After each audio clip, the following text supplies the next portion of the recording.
All right. Good morning, everyone. And thank you so much for joining us all here today. Today's shiur should be Le'ilu Nishmas, our dear friend Menachem ben Yisrael Yaakov, as well as my dear aunt Rivka Bas Gavriel Tzvi, and for Zaidi, Reb Shmuel ben Yosef Dov HaKohen, and B'schos the Refuah Shalema Bekarov Mishalom ben Sarachel, Miriam Basara, and Yair Yeshia ben Chaya Atara. Today, we are on page 239 in the Or Avigdor, for those who are following along.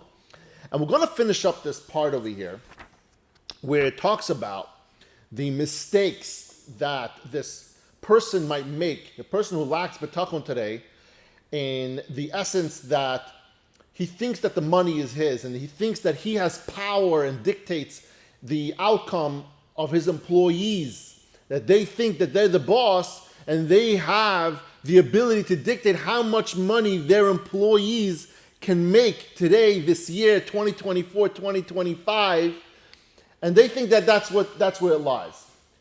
But the big mistake we realize is that they're not in control. Now, Rav Av is going to do this along the next couple of weeks that we're going to be learning this, actually mostly towards the end, where Rav Av is going to tell us what the mistake is of a person who lacks Bitachon, and then he's going to say, okay, how is the correct way to go about doing this? And so he's not just going to leave you to figure it out. He's going to say, here's how we do it. And so today, we're going to finish off this part that we're talking about, the mistake of that this person who lacks Bitachon might make. And we're going to finish it off with the wise man. We spoke about yesterday about the foolish person, how he thinks. And now we're going to speak about and finish off about the wise man. And the wise man, v'hamaskil noyeg b'shloishes apana. But on all three of these areas, he's going to explain it in a second, of support, a wise person acts ala derech hanchoina l'soidasa u'loilamai, in a way that is proper for the requirements of his Torah and his position in this world. And those three categories, I guess, those three cases rather, his personal sustenance, the livelihood of his family, and the livelihoods of his employees. Now, this person, what's good in his Torah, how he acts, is his emunah in Hashem, his Bitachon and emunah in Hashem, and understanding that Hashem is the one that's supporting himself, his wife, his employees, his children. That's Hashem that's supporting them.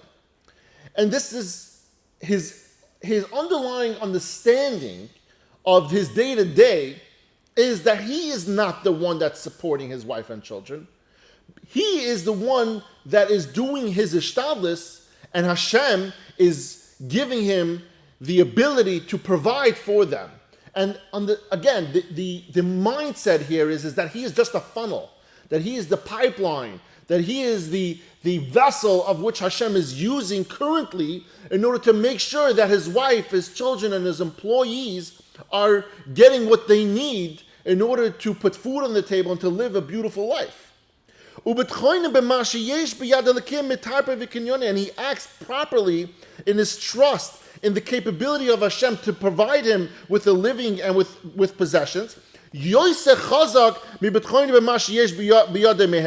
his trust in Hashem, and this is the important part, his trust in Hashem is stronger and more certain in the trust or the thought that he has in his own abilities to make things happen. Meaning every single day, even though he has built a beautiful, large, successful company, he doesn't lose sight of the idea that he is not the one that made that company big. He is not the one that's providing for his wife, his children, and let alone his employees as well. He understands every single day and never forgets that the bracha that he has for having a successful company, being able to afford to have a beautiful home, and being able to make enough money to support and employ hundreds of individuals, that is only because it's Hashem's will, and it's Hashem that's doing that, and Hashem chose him, and he's thankful to Hashem that he chose him to be the vessel to get the money and everything else that these individuals need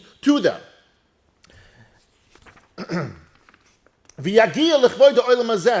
Now, a person with this mindset is going to benefit from two very distinctive things. First of all, Rav Av says he's going to succeed in the aspect that people are going to look at him in a very, very positive light, because this individual remember when we talk about the foolish person. He walks around requiring or expecting thanks and gratitude and respect from all these different employees or people that he supports.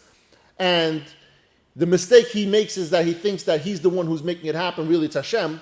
Now, this person, this wise person that we're talking about today, because he carries himself in a way, it's more tmimistic way, more of a, he's understanding that he's just the vessel. And so when he walks around, whether it's in his company, whether it's in his social circles, wherever it is in his communities, people look at him with respect because he doesn't demand respect back from them.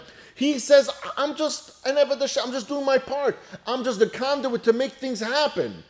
And Hashem chose me to do it. It's great. But he doesn't walk around putting it in people's faces saying, oh, look at me. I'm the one who's helping you. You have to give me respect. No. He's understanding that it's Hashem that is using him, and it's Hashem all day, every single day, that is supporting every single individual, including himself, and he presents himself as such. And people are going to take note of that, and they're going to appreciate him and give him more kavod, even though he doesn't want it or is not looking for it, but they're going to respect him more. And so the first place that he's going to win is on this world. He's going to win on this world because people are going to love him more, they're going to care about him more, look out for him more. Because this is a great guy. This guy is not out there for himself. He's out there for other people. He wants to help other people. But this person is understanding and trust and the abilities that he has only comes from Hashem. And we see that over here in Mizmor Lasoda. David HaMelech writes over there, Haluka Asher Ish Yoreh Hashem. And he says over there, praise Hashem, worthy is the man who fears Hashem until the end of, he goes over there, until the end of his time. Because why? Because if a person davos Hashem, thanks Hashem, and is able to appreciate and understand that everything comes from Hashem, Hashem is going to do good for him on this world, provide him with those people to respect him and give him those thanks when even though he doesn't want it, but it's going to show him appreciation. But at the same time, what he's going to get out of it is he's going to get schar and olam haba. And that's the big one. That's the big thing that people don't think about every single day. Even a person who is holy, righteous, it's not something that's always on everyone else's mind. But understand in this overall concept that the true world, olam ha'emes, the true world is olam haba, is after 120 when we all go up to Shemayim. And that's where the real schar is what you want. You really want to fill up your 613M, your 401k for Shemayim. That's really what you're looking to fill up. And so the person who walks around every single day and believes, trusts that everything is from Hashem, he exudes that energy onto other people. People are going to see him, they're going to love him for who he is, and at the same time he gets schar and olam haba, so he wins in both places. And finally, I want to just make sure that we remember this part. The person with Bitachon and the person without Bitachon is doing the exact same thing. They both go to work. They both work hard. They're both looking to provide for themselves. They're both looking to provide for others because now here's where the separation is. The person with Bitachon is just looking to build a company and make things happen, and if he can support more Yiddish homes, he wants to do that. The person without Bitachon thinks that he's building a company so he can amass more and more wealth, and that's the difference. The difference is the mindset. So if you change your mindset every single day and knowing that you're doing your part because that's your stylist, Hashem is giving you a successful company, you thank Hashem for that, but you keep in mind the entire time, I'm so happy that I am chosen by Hashem to provide for others, and you remember that the fact that this person has $100,000 a year salary, because that's what Hashem wants him to have, is not because you gave him a job with $100,000 a year salary. The reason this person has $100,000 a year salary is because Hashem wanted them to have that. And if God forbid you're not here, you die tomorrow, this person, if they deserve $100,000 a year salary, will have an additional $100,000 a year salary somewhere else. The person who lacks Bitachon, who's not of that frame of mind where he understands that Hashem is the one who leads and does everything, is going to walk around saying, oh, I got you. You have a salary of 100K because I made that happen. And I can take it away from you just like that if I so choose to. And that's the mistake. The foolish person thinks that he can dictate what his employee is going to earn this year. And that's like the biggest mistake that we can make. And that's what we need to internalize and understand. Not just as a boss, but also as an employee, that your boss cannot dictate to you what you're going to make. Don't lose hope or sight and thinking, oh my gosh, someone is going to take something away from me. Someone promised me something in a company and I didn't get it. Why? Because that person doesn't have the ability to make that happen for you, and that person doesn't have the ability to take it away from you. And therefore, there is no reason for you to worry whether or not you're going to get paid from your boss. And there's no reason for the boss to think for even 1 second that they're the ones in control of that outcome. That is what we're going to take into the next chapter, Mitzvah Hashem. Tomorrow, we're going to continue talking about wealth and how a person with Bitachon versus a person without Bitachon carries themselves when they have bracha and they have extreme amounts of wealth.